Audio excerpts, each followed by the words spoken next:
Jumoke's destiny.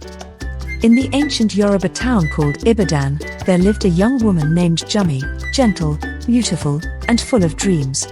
She had lost both her parents early in life but was raised by her late uncle, who taught her that good character is a person's true beauty. Jumoke married Femi, a handsome and promising trader from a respected family. In the beginning, life seemed perfect, laughter filled their home, and neighbors admired their union. But after years passed and no child came, the love began to fade. Femi's mother, Mama Femi, a sharp-tongued woman, began to poison her son's mind with cruel words. "Femi," she would say, "this woman has no fruit, she is a waste of space." Jumoke tried everything, fasting, herbal treatments, midnight prayers, but nothing worked. Instead of support, she met with insults. When visitors came, Mama Femi would deliberately speak loudly, "We will not die childless in this house because of her." Femi, once gentle, began to change. He stopped eating her food and slept in another room. Her home that once brought her joy became a prison of silence and tears. Cast out into the cold one evening, after a particularly heated quarrel, Mama Femi shouted, "Pack your things and leave. Before sunrise, Jumoke must not be in this house again." Femi, instead of defending his wife, looked away. "Mama is right," he said coldly. "I can't continue like this." Jumoke fell to her knees, her heart breaking into pieces. "Femi, please. We can still trust God." But Femi's voice thundered, "Get out." That night, Jumoke gathered her few clothes into a nylon bag and walked out into the darkness, with only the sound of crickets and her own sobs keeping her company.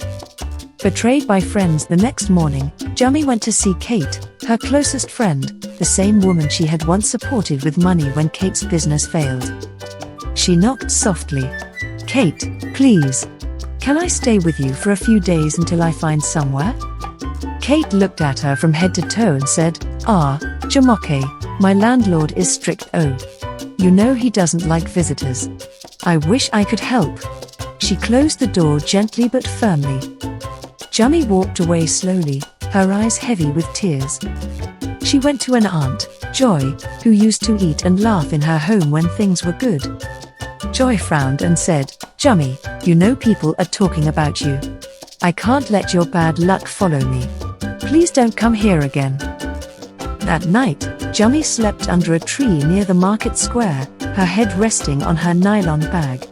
As she stared at the stars, she whispered, "My lord, what have I done?" The orange seller. Days turned into weeks. With no place to stay and nothing to eat, Jumoke decided to start selling oranges. She borrowed 500 from an elderly woman who pitied her and began hawking in the streets of Ile-Ife.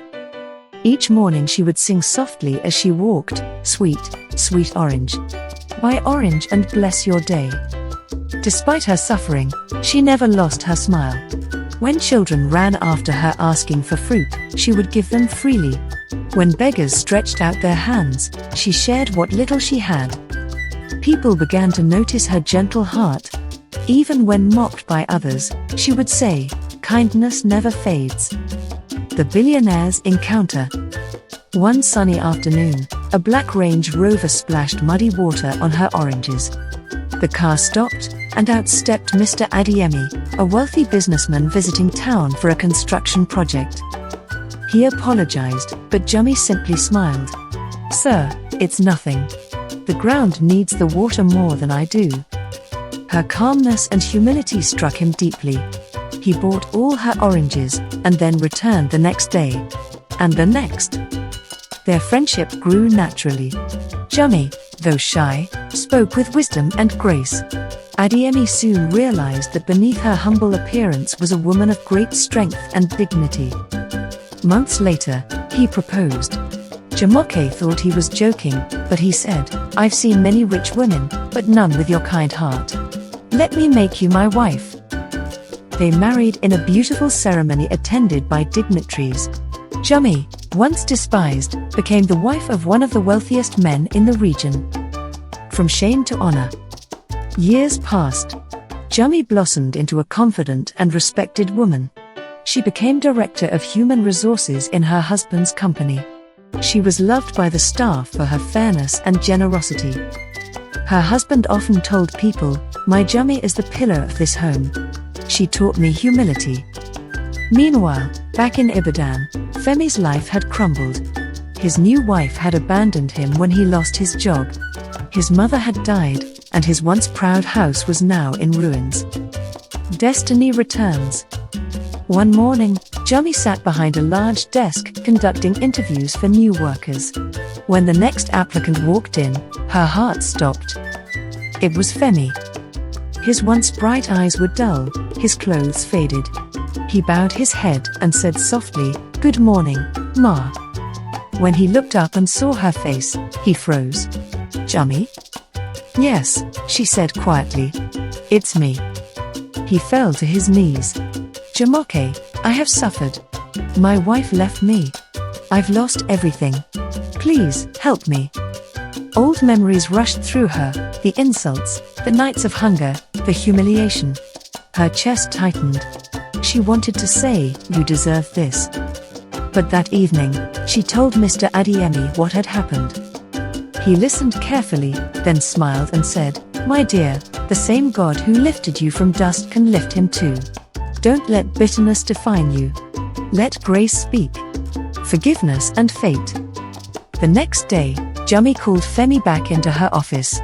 She looked at him calmly and said, "There's a vacancy for a cleaner. If you're ready to work honestly, the job is yours." Femi wept openly. "Thank you, Jummy. You are a better person than I ever was." From that day, he swept the same floors where Jummy once walked in shame. She never mocked him, nor reminded him of his cruelty. And whenever people asked her why she helped him, she would simply smile and say, "Destiny cannot be changed, and kindness will always find its way home." Moral of the story: in Yoruba land, elders say, "Kindness endures forever, but wickedness has an expiry date." Jummy's story became a proverb in the town, a tale of pain, perseverance, and divine justice. Thanks for watching. Don't forget to like, share, and subscribe. Hit the notification bell so you never miss another thrilling story.